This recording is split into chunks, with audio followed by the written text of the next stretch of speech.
hori nola ikusiko genuke, pentsatu gure buruari zerbait esaten diogula eta entzuten dugula, bai? Osea, bozentzuekin. Coach egiten duten batzuk esaten dute, eta gero ikusiko dugu, hori, helburu hauek edo desio hauek lortzeko, gidatutako arreta, eduki behar dugu, osea, egin nahi dugun gauzan, arreta fokalizatu, bai?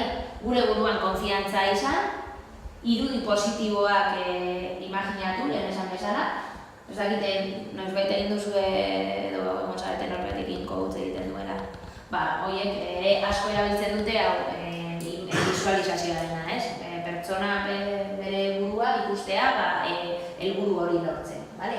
Eta gero errefortzuaren kontua, bai? Trebetasunetaz baliatu eta goraipatu, osea, beti pentsatu behar dugu gure trebetasunetan, ez egin ezin ditugun gauzetan, bai? Beti positiboan, bai? Porrotoari beldurra ez digola esan behar, eta martxan jarri, osea, ekintzan jarri, ez? Ez bakarri pentsatu, askotan helburua pentsatzen ditugu edo desioak, baina hor geratzen dira, ez? Osea, ez garan martxan jartzen, bai? Emaitzetara bideratu eta gero hitz egingo du hor jartzen duen terapia breve zentrada de soluziones, ez? Horrek zer esan nahi du, guk gure arreta bideratzen dugula bakarrik emaitzetara. Osea, ez dugula pentsatzen iraganean edo bakarrik orainaldian, bai? Lortu nahi dugunan, bai? Gero garrantzitsua dela arazoei aurre egitea eta ez denboran atzeratzea, askotan zer gertatzen da, zer lortzea nahi dugu eta arazo bat sortzen bada, askotan segiten dugu, arazo hau denboran atzeratuko dut, ja jungo naiz, ja egingo dut, eta azkenean hori ez dugu egiten. Garrantzitsua da aurre egitea. Hor jartzen duen bezala, hasten dudan zerbait bukatzea. Naiz eta lehen esan bezala ekintzak erreztu, baina jarraitu egiten, bai? Badakizue, ohitura edo habitoa egiten dela gutxi gora bera hilabete batean. Orduan lehenengo hilabetea da saiena, baina gero ja ohitzen bagara hori egitera, azkenean automatikoki ateratzen da, bai? Lehen esan bezala eta coacharekin erlazionatuta dago terapia ez dakite entzun duzuen, baina hau egiten da psikologia mailan, baina zuek aplikatu ahal duzue zure zeuen buruari, bai? Eta terapia honen hori oinarria, hor jartzen duen bezala, esaldi hori izan daiteke, ez? Garrantzitsuena atea eretzen duen giltza dela eta ez arrailaren jatorria, bai? Osea, bideratu behar dugu gure arreta hori emaitzetara, bai? Ez pentsatu lehen gertatutakoari buruz, ez bakarrik emaitzetan arreta jarri, bai? Honek zer esaten dute, aldaketa etengabea eta ziurra dela, ez? Eta aldakorra dena beti posiblea dela. Pertsona aldatu nahi izan behar du, hau da betikoa, norbait jun alda psikologora da ez, baina azkenean bera ez badu nahi, lehen esan bezala motivazio hori ez badauka, ez dugu ez ere egingo, bai? Oso garrantzitsua da, lehen esan bezala, pertsona bere baliabide pertsonalak ateratzea, bai?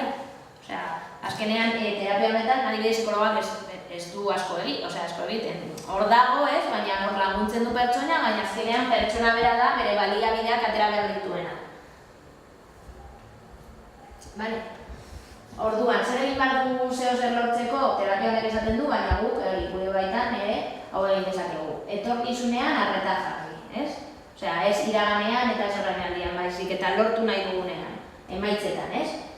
Orduan, psikologak egiten duena da eztabaida planteatu, ez? Galdera batzuen bidez, ikusiko dugun bezala, egiten dio pertsonari pentsatzea, ez? Horretan. Etorkizuneko irudi zehatzak imaginatzea, ez? Imaginatzea gonbidatzen dio, eta iraganiko esperientzia positibotan ere. Askotan oso garrantzitsua da, ez bakarrik etorkizunean arreta jarri, baizik eta iraganeko gauza positiboetan ere. Adibidez, iraganean ez dakit eduki badut esperientzia zail bat, baina horri aurre egin badiot eta emaitza ona izan bada, hori interesgarria da gure buruan egotea, ez? Zailtasun horri aurre egin diogula, horrek zer esan nahi du. Noizbait aurre egin izan alba diot, orain ere, ez? Kentzen du arazoaren jatorriaz, bai? Guk ez dugu pentsatzen, zergatik hau ezin izan dut lortu lehenago, ez, hori ez. Pentsatu behar duguna, nik emaitza hau lortu nahi dut. Orduan horretan bideratuko dut, eta ez dut pentsatuko arazoaren jatorriaz, bai? Edo pentsatu bat dut, esan bezala, bakarrik aurreko momentuetan noizbait zailtasun bat aurre egin dio danean. Orduan hori, psikologak teknika hau erabiltzen du, ez? Imaginatu lortu duzula, nola sentitzen zara, bai? Eta irudi hori, ez, buruan izan, egunero, saiatu bat zara, egunero, hori, irudi hori imaginatzen zu, hori lortzen, bai? Edo beste teknika bat da, imaginatu noizbait, hori, zu zailtasun bat eduki duzun noizbait, eta lortu duzula. Hori, salbuespen bat izan da, asko zuk esaten duzu, imaginatu zailtasun asko dituzula, baina momentu horretan lortu duzu, bai? Orduan, hortik aurrera, lanean jartzen zara, bai? Eta gero beste gauza garrantzitsua bat, eta lehen esan bezala da, eskala bat egitea, ez? Eta gero buruari galdetzea, arazo honen zailtasuna zenbat da? Osea, zuen jarren duzuen zuen buruan, pentsatu duzuen helburu horren zailtasuna, zuek ze uste duzuen, zeuentzat. Altua, basua... Sortzi. Horrekin zer egin behar dugu, sortzi pentsatzen badugu, zer egin behar dugu. Nola errestu hori, edo sortzi hori nola bi batean bilakatu, edo hiru batean. Zer egin dezakegu. Zer esan dugu lehen.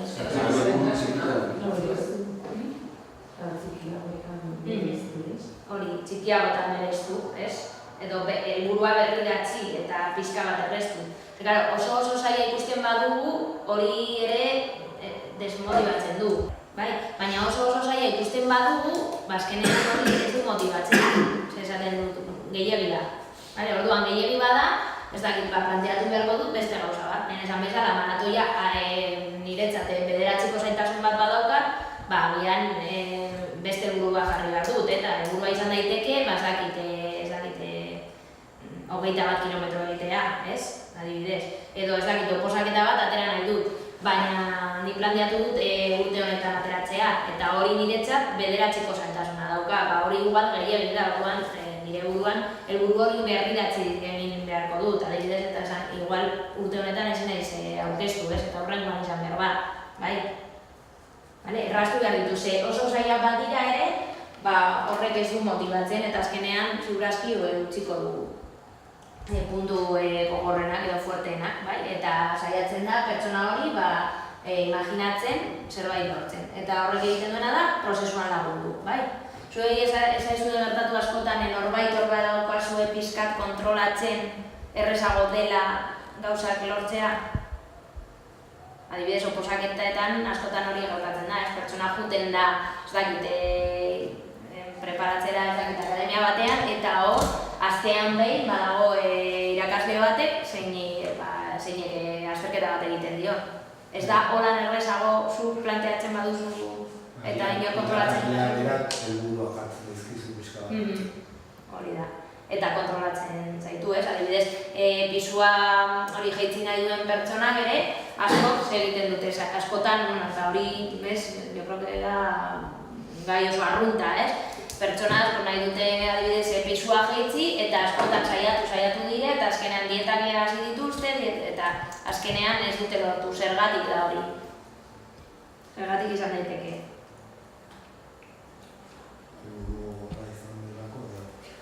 Aspertzen delako edo nekatzen delako. Nekatzen delako, adibidez hori igual ez dituelako prozesuan errefortzuak aurkitzen, ez? Norbait kontrolatzen ez duelako, orain esan dugu moduan, ez? Errezago da, ni lagun batzuk ditute hori, adibidez pisuaren kontuarekin, eta beraiek, bere buruan daukate bi hartzen behar direla dietistaren gana, eta orduan horrek ja, markatzen dira beraiei helburu bat eta saiatzen dira lortzen. Bestela, bere gauz egiten badute, asko zailagoa da, ez dago inor. Zure konpromisua txikia bada eta ez badago inor zu kontrolatzen, pizkat, oso zaila da.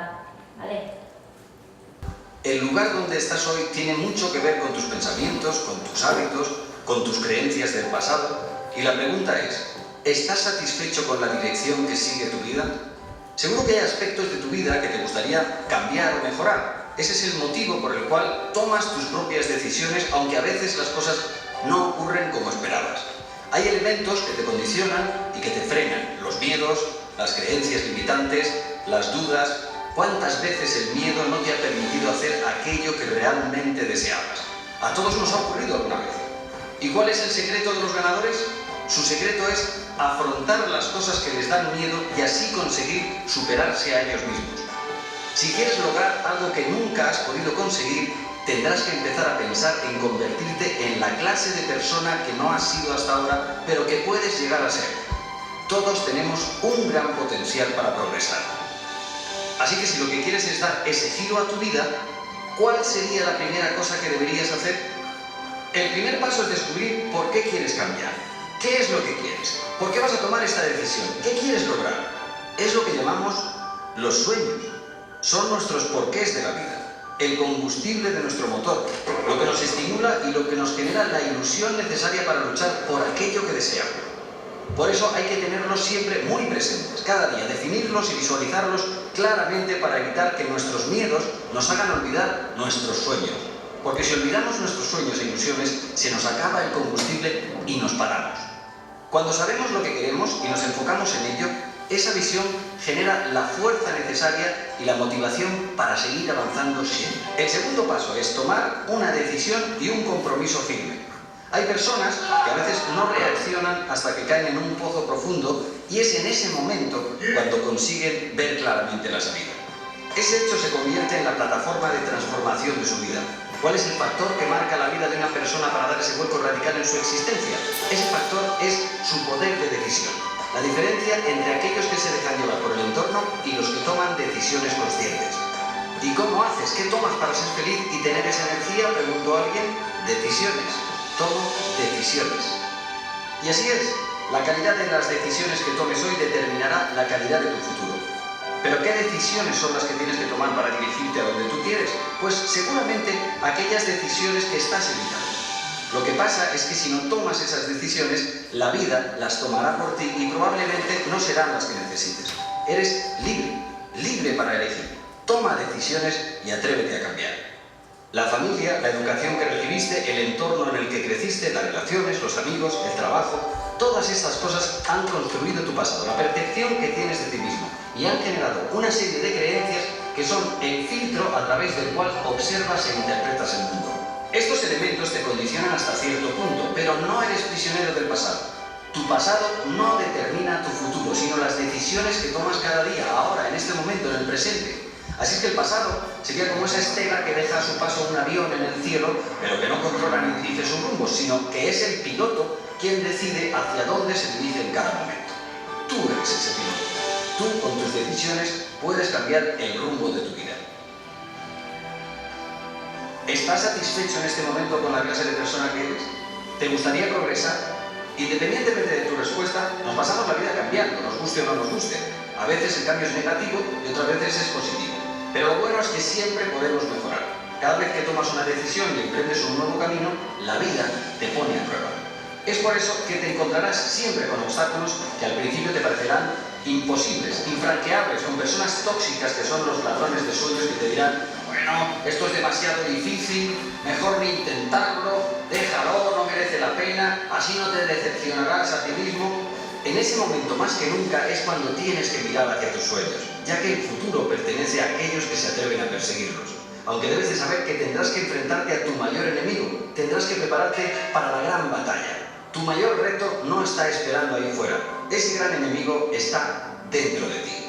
A veces nuestra mente se puede convertir en ese peor enemigo cuando el miedo nos invade y ponemos en duda nuestras propias capacidades. Entonces, tu mayor conquista será la conquista de ti mismo.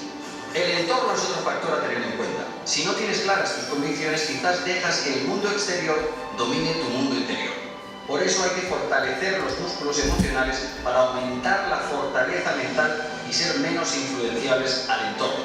¿Y cómo podemos hacerlo? Para empezar siendo más responsable con la información que eliges ver, leer y escuchar. Evita revolcarte innecesariamente en las noticias negativas sin que ello implique ignorarlas. Aléjate del grupo de la queja permanente y del grupo de la que está cayendo. Aléjate definitivamente de personas tóxicas y busca aquello que te influye de manera positiva. aquello que te inspira, lo que te enseña. Acércate a personas con iniciativas e ilusiones y todas esas cualidades que te ayudan a progresar y a evolucionar. ¿Qué ocurre entonces? Lo que ocurre es que tus pensamientos y tus emociones empiezan a mejorar. También tu actitud y tus expectativas, y aumenta tu creatividad y tu capacidad de ver y generar nuevas oportunidades. Y cuando tú comienzas a estar mejor, todo a tu alrededor comienza a estar mucho mejor. Aumenta tu fortaleza mental y puedes empezar a hacer que las cosas sucedan. Tu nuevo futuro te está esperando. No importa quién has sido hasta ahora, ni qué has hecho, ni dónde estás. Lo que realmente importa es quién puedes llegar a ser y en qué te puedes llegar a convertir y a dónde vas. Tienes que visualizar el punto al que quieres llegar y ver las cosas, no como son, sino cómo pueden llegar a ser. Ha llegado la hora de ponerse en marcha. Recuerda que lo más importante no son las cosas que vas a conseguir, sino la clase de persona en la que te vas a convertir. Donde tus sueños te lleven de Javier Iriondo te dará las claves para conocer cuáles son esas dudas y esos miedos que te bloquean, comprenderlos y cómo superarlos. Vale. Sí, zaizu. Ostiralero jartzeko, ez? Ondo, ez? Edo asteleenero, ez dakit. Hitz egin du, zer ikusia dauka ikusi dugunarekin? Zeo zer... Azken finean zer esaten du. Zer esaten du, bideo honek edo, zer esaten du. Helburuak nola lortu edo nola... Helburuari buruz ere hitz egin du, ez? Lehen esan bezala, ez? Zer nolako pertsonei buruz hitz egin du. Toxiko, Hori da. Horiek ez digutenak aurrera juten laguntzen, ez? Konpromisura ez zen zer oztopo daudean. Hor esan digutenak, ez? Beldurra porrotoari, ez? Edo beldurra erantzukizunei, ez? Gaur eguneko gizartean ere hau oso tipikoa da, ez? Beldurra diogu ez erantzukizunari, edo erosotasuna, ez? Ni oso eroso sentitzen naiz horrela, nire tona konfortean nago, ez? Eta ez dut nahi, ez? Aldaketarik egin naiz eta aldaketa, ez? Hobeagoa izan. Edo ere gertatzen dena da, berehalako emaitzak nahi ditugula, ez? Zerbait lortu nahi dugu, baina lortu nahi dugu ja. Eta klar hori, ez? Zaila da askotan. Eta horrez gain, frustrazioari tolerantzia gutxi diogula, ez? Daukagula, lehen esan bezala, hori guztia ja nahi dugu, eta ez badugu lortzen, ez? Edo frustratzen naiz, edo aserretzen naiz, edo... Bale?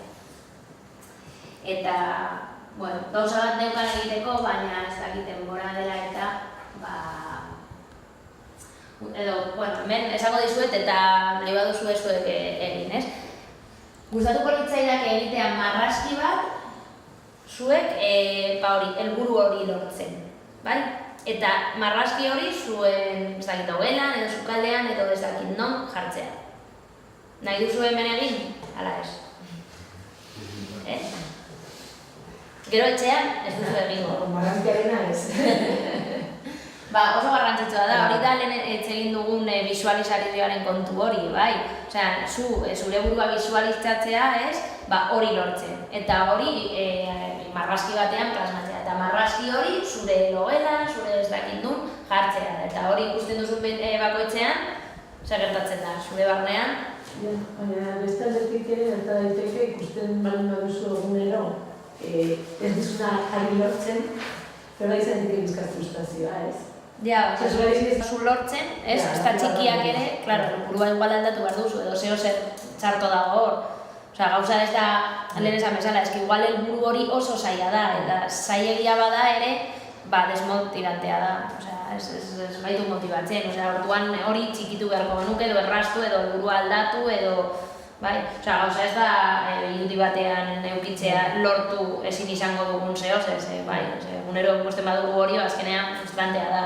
Baina, saiatu behar gara hori, helburu hori eskat errealista izatea. Eta errealista da, eta hor badaukagu, azkenean motibatzen gaitu.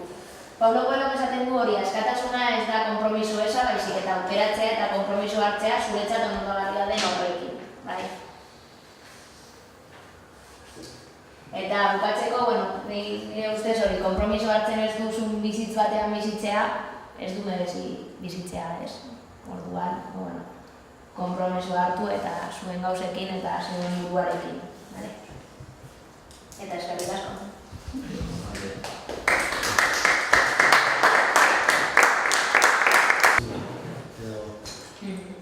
Baina hori, zure buruarekin konpromiso bezala ulertzen duzu, ala bete behar bat bezala? Biak. Bete behar bat bezala ulertzen zaren zeuzen, bete behar bat bezala ulertzen baduzu, ja txarto goaz, ez? Agian izan daiteke bete. Da, ondo dago, ez da bete behar bat, ez da konpromiso bat zurekin, ez? Ez bete behar bat, askotan, ez? Ez dakit zer egin behar dut, baina zergatik, ni nahi dudalako nire buruarekin konpromiso bat da, edo hori beste batek inposatutako bete behar bat da. Edo gizarteak inposatutako bete behar bat da, ez? Osea, gauza da bete behar moduan ulertzen badugu, azkenean motivazioa ez da berdina, ja ikusten dugu hori norbaitek inposatzen gaituela, eta horrek ja ez da oso motibantea, ez? Esan bezala. Osea, bilatu beharko zenuke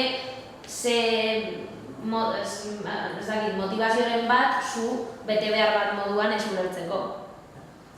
Bai, agian pixka bat inposatua, holako zerbait. Ez eta zuk ulertu beste modu batean, azkenean askotan da gizartea inposatua. Bai, adibide? Ni nahi dut ingelera ikasi bidaiatzeko. Hori da pixka bat baita ere gizartea inposatua. Ikusten duzu argazkiak jendea bidaiatzen. Nahi dut hori. Zu nahi baduzu hori, ez? Ez, noiz arte da, gizarteak inposatutakoa, ala zu nahi duzulako, baina hori, zure buruari galdetu behar dira. Hezkuntza, gure kultura eta guzti horiek eragin handia daukate gure gauza hauek perzibitzeko edo emateko moduan, ez? Orduan, hori, askotan zaila da beriztea gizartearen inposaketa bat dela, inposaketa edo ni nahi dudalako, ez? Hori bakoitza pentsatu behar du, ez? Eta aztertu behar du, baina bai.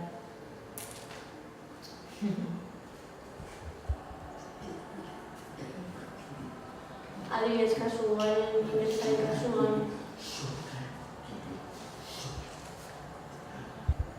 igual pixka bat atxeratu dezakezu urren urterako edo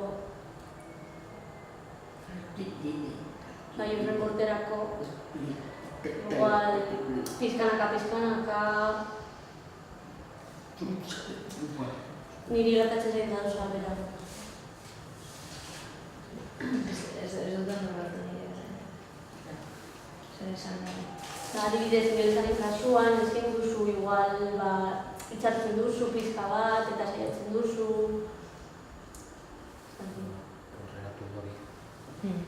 Pizkanaka, ez? Osea, jutea esaten dut. Bai, helburua handia... Denbora asko delako. Niri ezait asko gustatzen. Hora, adibidez, nire alabari ni inoiz eman diote saririk edo... Esaten diot bakarrik oso ondo, eta materialarena eta hori esan duzuna. Bai, hori lehen esan duna, hobeto dela olako sariak ematea, ez? Erari esatea oso ondo egin duzula, ez sari materiala. Ni beti hori egiten dut eta kitxa. Hobeto, bai. Bueno, igual bi edo hiru seme alabak izaten baduzu, ez dakiten, baina nire kasuan alabatekin. Hobeto da, bestea, sari materialak lehen esan bezala, horiek ez dira beti egongo.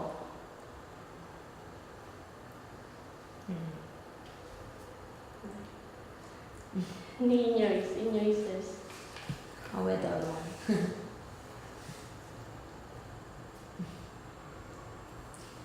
Bueno, ziklo honen izenburua norberaren konpromisoa da, eta honen barruan udarako planak negoziatzearen kontua dago.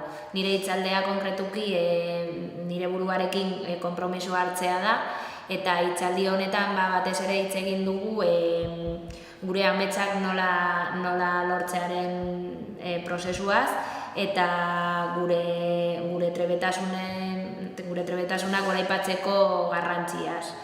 Eta, bueno, hau lortzeko egin behar duguna da planifikatu, lortu nahi duguna planifikatu eta egitarautu, oztopoei aurre egin,